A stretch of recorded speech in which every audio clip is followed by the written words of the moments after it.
Luke chapter 7 is a chapter about faith.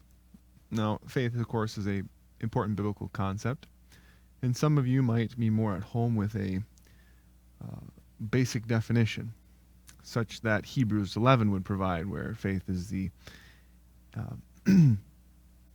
evidence of things not seen, kind of a definition. And certainly that's okay. However, Luke, writing historical narrative, is not going to provide a definition that is propositional in nature. Instead, Luke is going to show us faith. He's going to demonstrate it through the four scenes that we're going to look at in chapter 7. So, with that in mind, we're going to move into this. This is a fairly easy read. Chapter 7 is. There's not a ton of technical language or anything in there that we really need to worry too much about. What's interesting in how Luke puts together the 7th chapter is his attention to looking at faith from different lenses. So in the case of the centurion and the widow's son, you're looking at it from positive examples. John the Baptist, we're going to see faith and doubt and kind of his struggle, John's struggle to continue to live in faith even because of the midst of his difficult circumstances. And then as we come to the kind of the conclusion of this chapter, Luke lays out kind of two side-by-side paths, if you will. And one is walked by the one is walked by the Pharisee. The other path is walked by the sinful woman who anoints Jesus. So we're going to see that those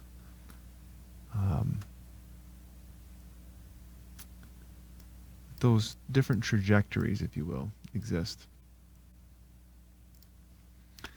The historic or geographical setting for chapter 7 is two cities that are named. Capernaum, which is on the north westerly side of the Sea of Galilee. It was a place that Jesus spent a significant amount of time ministering in. And then also a city called Nain, which still exists to this day, and is located about 13 miles south of Nazareth, 13 miles south of Nazareth in Galilee. In the first scene, we come across a centurion who is a Roman soldier, and not just a Roman soldier, but someone who holds a higher rank within the Roman military. Now, what's fascinating in Luke's account is that the centurion is presented as someone who has acted kindly on behalf of the Jewish people. When the servants come to plead with Jesus to come and heal the centurion's servant, their plea includes, in verse 5, this rationale: because he loves our nation and has built our synagogue. So it's a way of communicating to Jesus that while he is not a Jew, he is a Gentile, he is on some level been very good to the Jewish people. When Jesus gets near the house, the centurion sends out additional servants, and they tell Jesus that he needn't come into the house, that he can simply say the word and the servant will be healed. Now, there's kind of a cross-cut here of two things moving at the same time. On the one hand, this exhibits, on the centurion's part, a great sensitivity to Jewish tradition. Jews would not enter the household of a Gentile. They deemed the Gentiles unclean, their homes unclean, and therefore would lead to defilement. And so they generally avoided entering the home of a Gentile.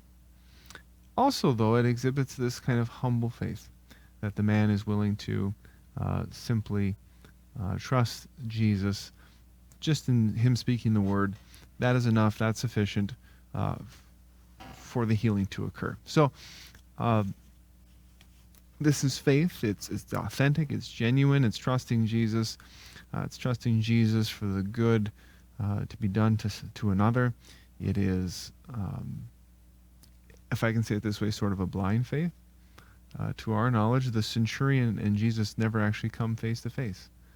And it's faith coming from a Gentile, which is a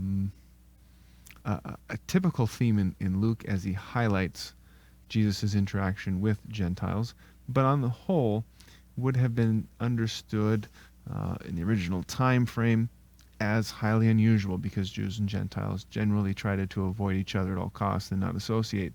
And so Jesus' willingness to associate, interact, heal, do good to this man's house, to this Gentile's house, implies a measure of goodwill that was not normal.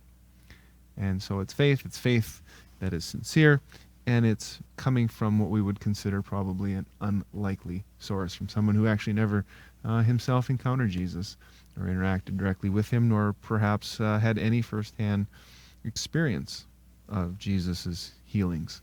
So it's quite remarkable that he would have that level of trust. In the second scene, when we move from Capernaum down to Nain, we are encountering a widow who has just lost her son. There is strong parallel between this account and that of the story of Elijah as found in 1 Kings 17. What's interesting is that both of those healings, this one in Luke chapter 7 and that of 1 Kings 17, the parallel, the similarity, is that both healing accounts confirm the authenticity of the one who performs them. It really certifies that these people are from God and of God. A widow is someone who would face adversity in the first century world. They would have had a difficult time attaining legal status. They would have had, they were oftentimes marginalized, and sometimes were kind of, I don't want to say shunned, but maybe ostracized to a degree would be a fair description, because their ability to interact, their ability to engage in the local economy would have been severely limited because there wasn't a quote-unquote man in the house. Now, Luke is consistent in his narrative to pair certain men and women interactions. We see this from the get-go when Jesus is presented at the temple at age 8. The two that greet him are Simon and Anna. And because of that pattern, you'll see this Jesus interacting with men and then a very similar type of interaction, parallel interaction with women. It kind of goes back and forth, back and forth. One could read between the lines of Luke chapter 7 this way. And again, looking at it from the lens of comparing the scene of the centurion versus the scene of the widow's son. One could argue, look, Jesus healed the centurion's servant because the centurion's at least a male. You know, if he's not Jewish, at least he's still a male. When Jesus heals the widow's son, it's very clear that he's willing to cross both a racial boundary, but also willing to cross gender boundaries. And that, of course, will pick up steam as we come to the end of chapter 7. So Jesus is clearly presented as someone who responds to human need. And as he responds to human need, the people he interacts with respond to him in faith. And that's kind of a consistent pattern that we see not just in Luke's gospel, but through a big chunk of the New Testament as well. By the time we get to the third scene, we find a rather kind of abrupt's a good word, abrupt change. You know, the first two are kind of these upbeat, positive kind of, hey, this is great. Jesus is meeting needs. Jesus is coming through for people. The widow's son is healed. The centurion's servant is healed. These are all great. These are all fantastic. It's wonderful. And then we come to this third scene, and it takes up a good chunk of chapter 7, where John the Baptist sends his disciples to Jesus and really conveys his doubts. Verse 19, he sent them, that is, John sent them, his disciples, to the Lord to ask, "Are you the one who was to come, or should we expect someone else?" Now,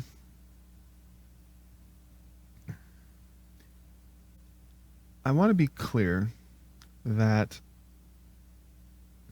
this scene is a very important one that sometimes I think gets kind of glossed over. I know in past times of teaching and preaching, I myself have done so because I really wasn't sure how to deal with the text.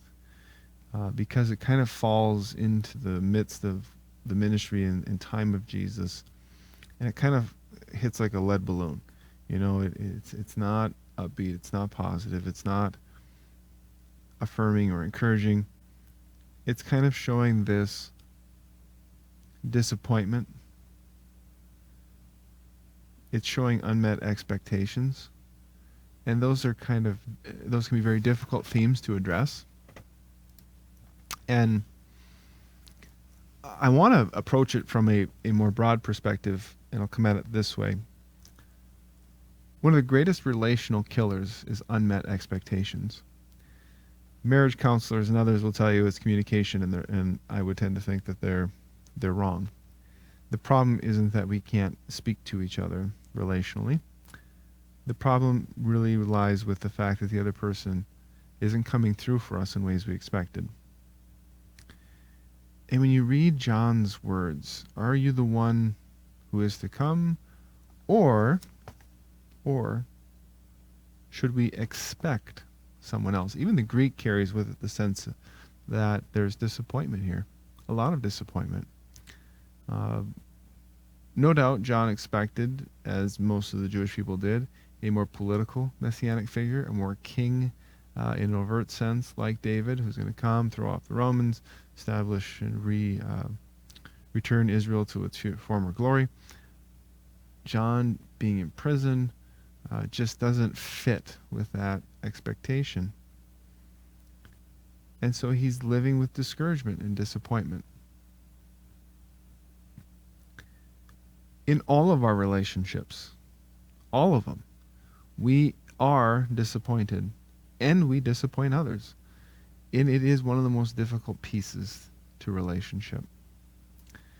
That dynamic carries over into our relationship with God. Jesus was at times disappointing, or at the very least didn't meet expectations for others. And to this day, that is a common reality. We might expect that God is going to do something for us or something for someone else, or we may have a sense that our relationship with God should look a certain way, and then it turns out not to. We all will, as part of living with faith, experience disappointment and unmet expectations. They are not to be ignored or swept under the rug or avoided. They are topics that we can openly talk about. Some of the reality of faith, some of having to live this life with faith, is signing up for and acknowledging our disappointments and unmet expectations. So I think that what Luke wants to convey in this portion of chapter 7 is he's giving permission for his readers to voice those thoughts, to be able to put words to what it is they're experiencing, even if that means points of frustration or disappointment. It's okay to voice those. It's okay to feel those things. Jesus does not take issue with John's questions. He answers them in a sort of direct, roundabout way by pointing out what his ministry means for others. And I think that one of the biggest challenges we have as Christians and as followers of God is we can get into this very, very narrow, very silo-like thinking, which says, what is God doing for me? And miss that God is doing tremendous things all over the world for lots of people. And so if we reduce our view of God to just what he's doing here in this moment and to just me, I think we're going to struggle a lot. If our view is a little bit bigger than that, if we can step back from life sometimes and get more of a 30,000 foot view of life, to a degree that we can as limited people, I think we'll have more of a sense that, yeah, God is still good, God is still at work, God is still active. And so sometimes when life is frustrating, difficult, and those hardships come, our tendency as humans is to become even more and more narrow in our focus. It's like a sliver in our thumb. There can be a lot of things going on in life, but I've got a sliver in my thumb, and that's going to just constantly come back to my attention over and over again. Recently, I was working on a project and ended up getting a wood chip up in my eyelid, and it ended up scratching my cornea of my eye. And it was, I'm sitting there, trying to read with one eye, and of course it's just watering. By that night, it was pretty miserable, and I would hold it or closed as long as I could. Eventually I need to open it. I felt water running down my face. A couple times during the night I woke up with that, and it was just miserable. Your nose is running, your eyes are watering.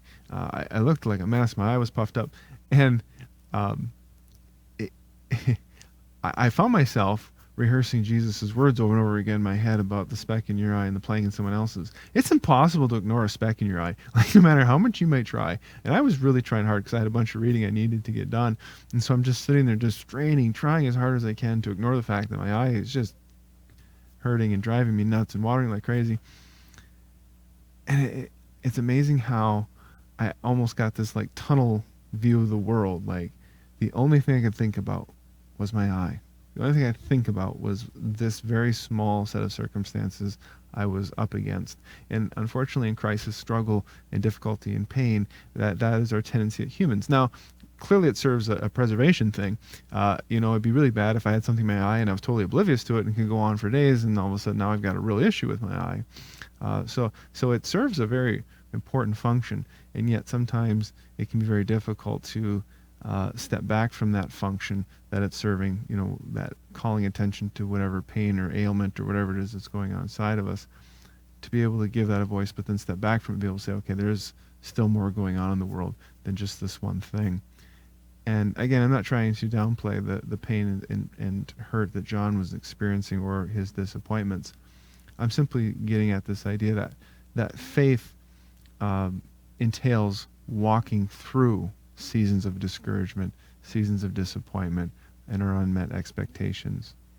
And if we're going to be able to sustain relationships with God or with anyone, we have to be willing to address those things. And so faith moves us to action.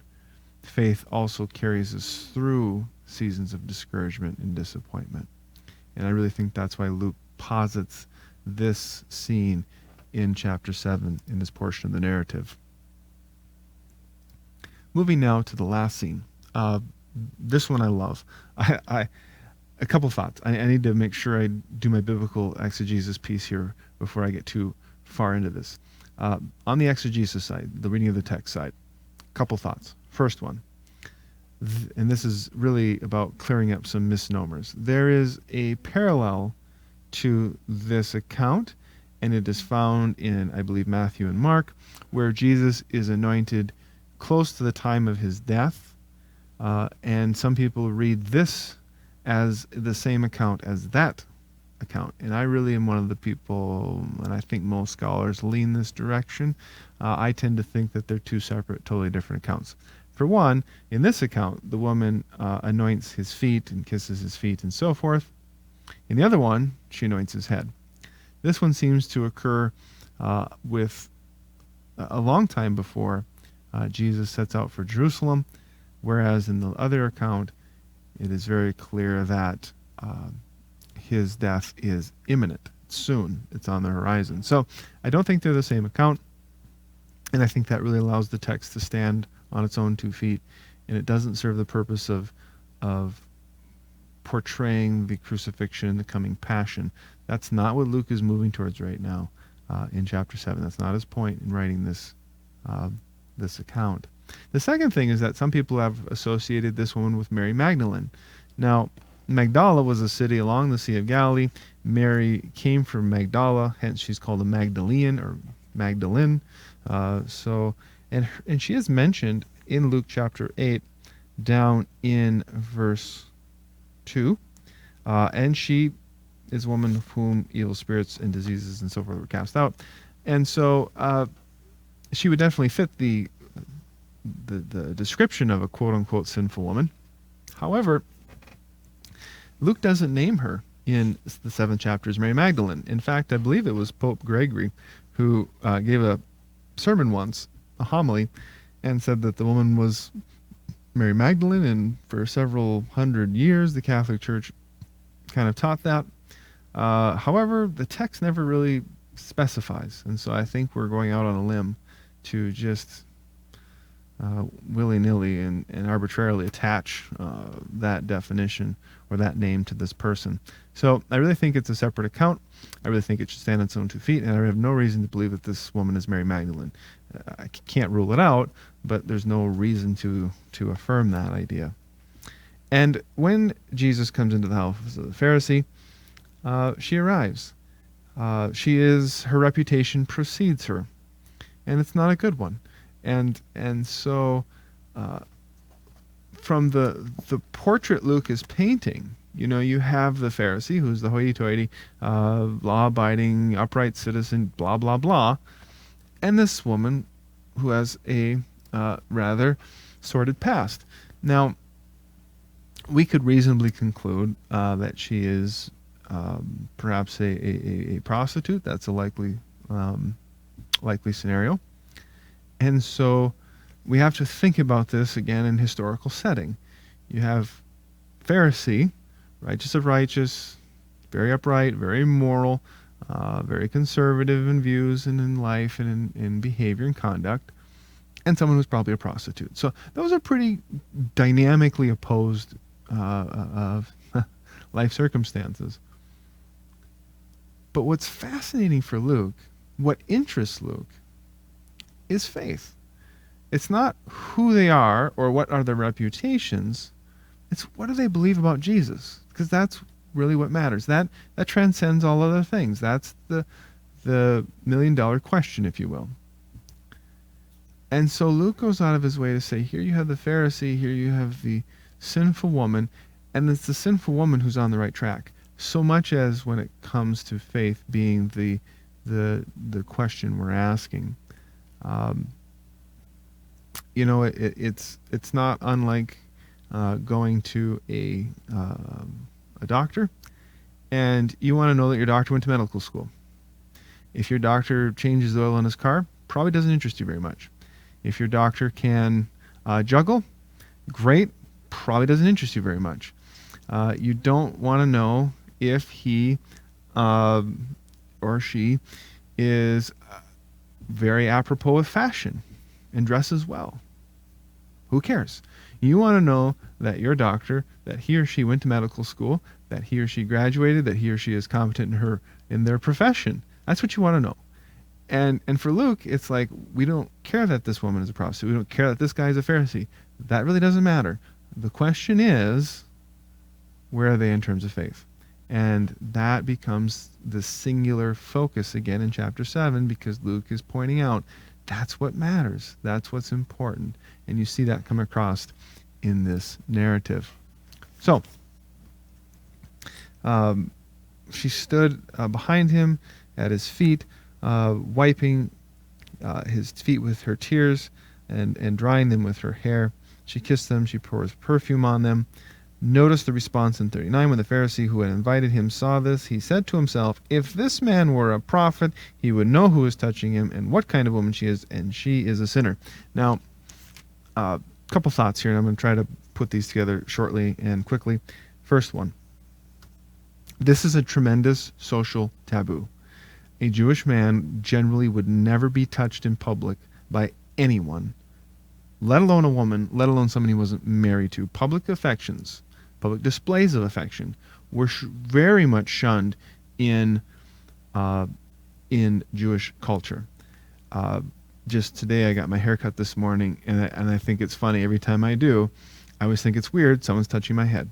Particularly in the era of COVID, where we're always 6 feet apart, nobody touches anyone and that kind of thing. It's weird. I mean, it's weird, man, to have someone else touching your head. And obviously, if you're going to get a haircut, they're going to have to touch your head. But still, it's that sense of personal space boundary and all that.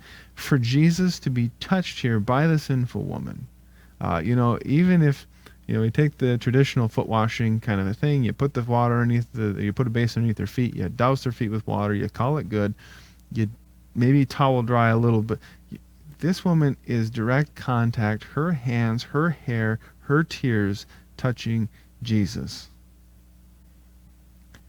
It's not like Jesus could ignore this. And it's not as though, as a Jewish person who had lived for 30 some years, probably by this point, I'm sure internally he experiences exactly what we would experience, and that is it's crossing a normative social barrier in our society. And so it's pretty hard to ignore. Again, we're back to that whole speck in the eye thing. It's something you can't just overlook easily. It's going to stick out. It's going to draw attention to it. And so it's not like Jesus can be like, oh, someone's touching my feet, didn't realize. No, and it's a woman, and that's weird, okay? Like, that's just the way it is. So the Pharisee, of course, takes notice of this and is like, oh my goodness, he's got to know. He's got to know that this person's touching his feet, crying on his feet, drying his feet with her hair. He's got to know. And if he were a prophet, he should know who and what she is.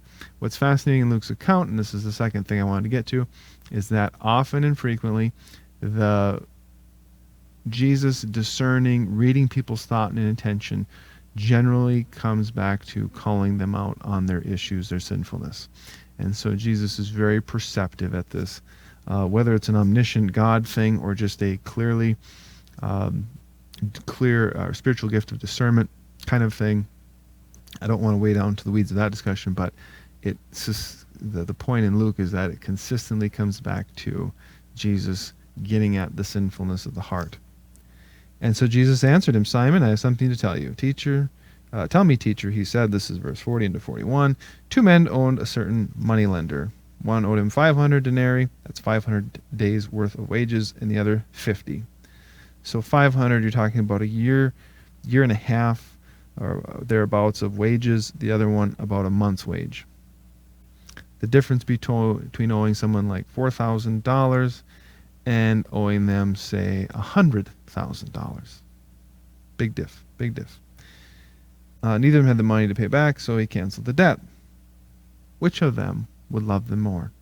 Simon replies, I suppose, it is hypothetical in the Greek too, I might add, the one who had the bigger debt canceled. He doesn't want to come out and directly say, well, clearly it's the one that doesn't owe $130,000. If you gave me $4,000, that'd be great. You gave me $130,000, I'd be really impressed. That would be awesome. So clearly, there's a obvious right answer. Jesus affirms you have judged correctly. And then he turned to the woman and said to Simon, I love this. He looks at the woman, but he's still talking to Simon. You see this woman? Do you see her? Now, you want to scream out, of course he sees it. He's weirded out by it. And he is fixated on this, like, oh my goodness, I can't believe this is happening. Sure, he sees her. But Jesus is asking the question with sort of a duality in the question. Do you see her? Not do you see her reputation, not do you see how she's breaking social custom, not the externals, but do you see what's going on inside of her? Can you see her? And what is inside of her is that she has treated me incredibly well, incredibly graciously. Gracious in ways, Simon, you haven't been, but she has been. Why do you suppose she's so gracious? Because she wants to be a forgiven sinner. There's something incredibly humbling and something that precipitates this gracious spirit to know you're a forgiven sinner. That you're forgiven simply by faith. And this woman has that. And Simon doesn't. So Jesus can look at her and say, you really should see this person. Not her reputation and not what you want to see, but see more of that heart stuff and what's going on inside of her. Really see her for what she is on the inside. As we draw then chapter 7 to a close, the summary, I think, is very apropos. Wide range of response to Jesus.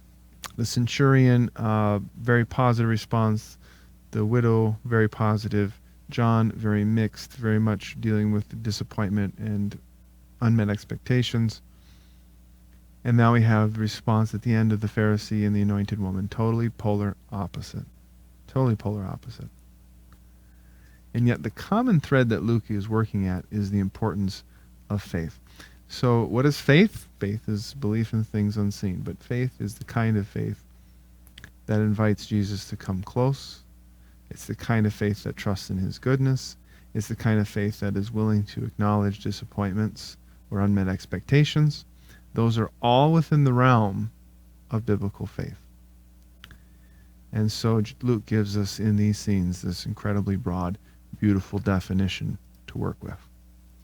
So I encourage you to reflect on what season of faith you're in. Maybe you're in the season of asking. Maybe you're in the seasons of disappointment. Or maybe you're in the season of rejoicing. Maybe you're in a season of gratitude for forgiveness. Whatever it looks like, know that it is all biblical faith. Or maybe you're in a season that needs repentance like the Pharisee, and that can be the case as well. So keep reading, keep studying. Again, if you have questions, always feel free to reach out. I appreciated this time. I enjoy the Gospel of Luke so much. I hope that comes across. And chapter 7 is fantastic. It's a great reading chapter, and I encourage you to come back to it time and time again. So blessings on you in your time of reading and study.